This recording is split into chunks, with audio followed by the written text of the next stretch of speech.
Hello everyone, नमस्कार आप सभी को। आज इस 261वें दिन के वीडियो में आप सभी का स्वागत है। आइए कुछ नए प्रश्नों को देखते हैं जो आने वाली संगीत की प्रतियोगी परीक्षाओं में पूछे जा सकते हैं। तो आज का पहला प्रश्न है, नाभिगत श्वास का अभिप्राय है। नाभिगत श्वास से अभिप्राय है डायाफ्रामिक ब्रीदिंग, मतलब कि डायाफ्राम यानी कि फेफड़े से जो सांस लिया जाता है उसको डायाफ्रामिक ब्रीदिंग कहते हैं और इसको ही नाभिगत श्वास भी कहते हैं। दूसरा प्रश्न है, वोकल कॉर्ड के मध्य का भाग कहलाता है। वोकल कॉर्ड के मध्य का भाग कहलाता है ग्लोटिस।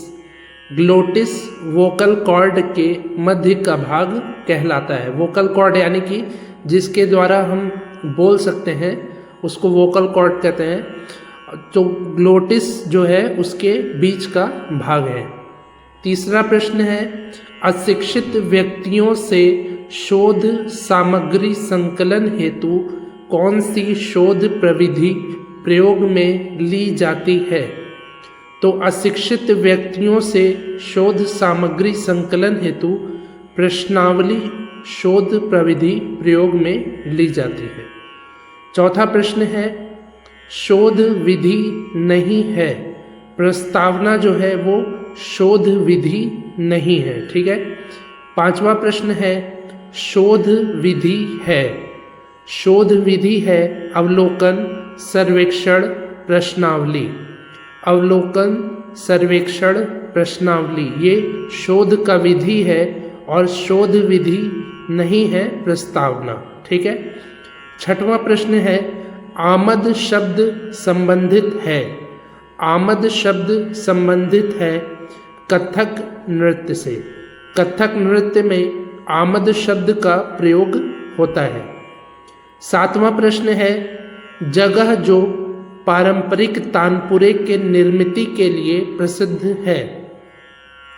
मिरज, मिरज एक जगह का नाम है जो तानपुरे के निर्माण के लिए, निर्मित के लिए प्रसिद्ध है। ठीक है। आठवां प्रश्न है, कर्नाटक संगीत का पंचम स्वर हिंदुस्तानी संगीत के किस स्वर के समान है। कर्नाटक संगीत का पंचम स्वर हिंदुस्तानी संगीत के पंचम स्वर के ही समान है। कर्नाटक और हिंदुस्तानी का जो षड्ज मध्यम पंचम स्वर है वो कर्नाटक में भी समान है और हिंदुस्तानी में भी समान है। ठीक है।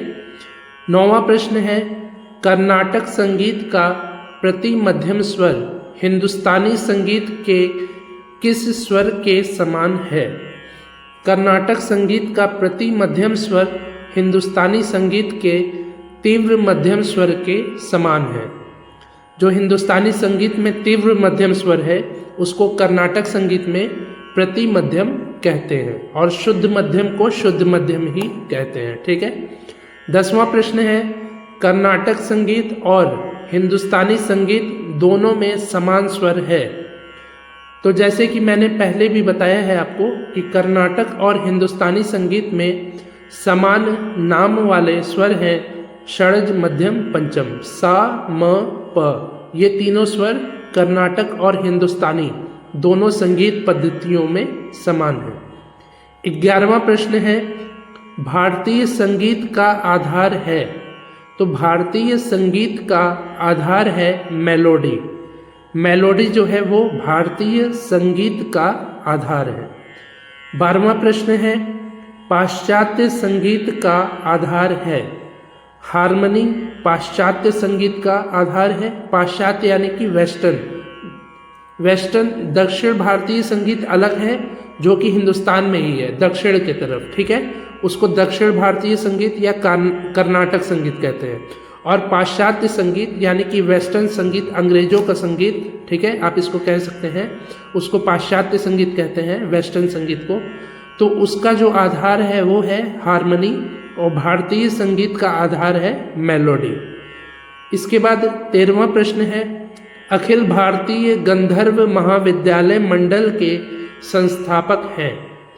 अखिल भारतीय गंधर्व महाविद्यालय मंडल के संस्थापक हैं विष्णु दिगंबर पलुष्कर जी। वेडी पलुष्कर जी अखिल भारतीय गंधर्व महाविद्यालय मंडल के संस्थापक हैं। ठीक है। 14वां प्रश्न है, दक्षिण भारतीय संगीत में वृंद वादन के लिए प्रयुक्त शब्द है। दक्षिण भारतीय संगीत या कर्नाटक संगीत में वृंद वादन के लिए शब्द प्रयोग किया जाता है ताल कचहरी या वाद्य कचहरी। ताल कचहरी या वाद्य कचहरी दक्षिण भारतीय संगीत में वृंद वादन के लिए प्रयोग किया जाता है। 15वां प्रश्न है, पाश्चात्य संगीत में वृंद वादन के लिए प्रयुक्त शब्द है। पाश्चात्य संगीत में वृंद वादन के लिए प्रयुक्त शब्द है ऑर्केस्ट्रा। ऑर्केस्ट्रा का प्रयोग पाश्चात्य संगीत में वृंद वादन के लिए किया जाता है। इसके बाद 16वां प्रश्न है, हिंदुस्तानी संगीत के अनुसार अध्वदर्शक स्वर है। हिंदुस्तानी संगीत के अनुसार अध्वदर्शक स्वर है मध्यम स्वर, यानी कि म स्वर जो है वो हिंदुस्तानी संगीत के अनुसार अध्वदर्शक स्वर है, क्योंकि मध्यम तीव्र होता है और कोई भी स्वर जो है वो तीव्र नहीं होता है। केवल मध्यम एक ऐसा स्वर है जो तीव्र भी होता है और शुद्ध भी होता है। इसके बाद 17वां प्रश्न है, तोड़ी थाट का आश्रय राग है। तोड़ी थाट का आश्रय राग है तोड़ी। तोड़ी थाट से ही तोड़ी राग का जन्म हुआ है, इसलिए इसको आश्रय राग भी कहते हैं। ठीक है। तोड़ी थाट का आश्रय राग है तोड़ी राग। 18वां प्रश्न है, आंगिक वाचिक आहार्य एवं सात्विक का संबंध है। आंगिक वाचिक आहार्य एवं सात्विक का संबंध है नृत्य से। नृत्य से, डांस से आंगिक वाचिक आहार्य इन तीनों का संबंध है और सात्विक का भी। ठीक है। 19वां प्रश्न है, म नी ध नी सा। इसमें दूसरा जो निषाद स्वर है वो कोमल है। म नी ध नी सा यह स्वर है। यह स्वर किस राग का है? तो यह स्वर बहार राग का है। इसके बाद आखिरी प्रश्न है, नाट्य शास्त्र में काकू की व्याख्या की गई है। नाट्य शास्त्र में काकू की व्याख्या की गई है 17वें अध्याय में। 17वें अध्याय में नाट्य शास्त्र में काकू की व्याख्या की गई है। तो ये हो गए आज के 20 महत्वपूर्ण प्रश्न। मैं प्रतिदिन 20-20 प्रश्नों को बताता हूँ, जिससे कि ये आपको 20 प्रश्न ही अच्छे से समझ में आ जाएं, और मैं प्रतिदिन बताता हूँ। आज ये 261वें दिन का वीडियो है। इसके पहले मैंने 260 वीडियो को बताया है, जिसमें मैंने ऐसे ही 20-20 महत्वपूर्ण प्रश्नों को बताया है जो भूतपूर्व संगीत की प्रतियोगी परीक्षाओं में पूछे जा चुके हैं और आगे भी अवश्य ही पूछे जाएंगे। यदि आप इन प्रश्नों की अच्छे से तैयारी कर लेते हैं तो आप आने वाली प्रतियोगी परीक्षाओं में अवश्य ही सफल होंगे। ठीक है। तो इसके लिए आपको ध्यान से पढ़ना पड़ेगा और अच्छे से इन प्रश्नों को ध्यान से देखना समझना पढ़ना पड़ेगा। तो इसलिए आप इन प्रश्नों को ध्यान से देखिए, अच्छे से पढ़िए, और यदि कोई प्रश्न आपको नहीं समझ में आता है तो आप कमेंट में पूछ भी सकते हैं। ठीक है। तो मिलते हैं ऐसे ही अगली नई वीडियो में। तब तक के लिए नमस्कार, धन्यवाद।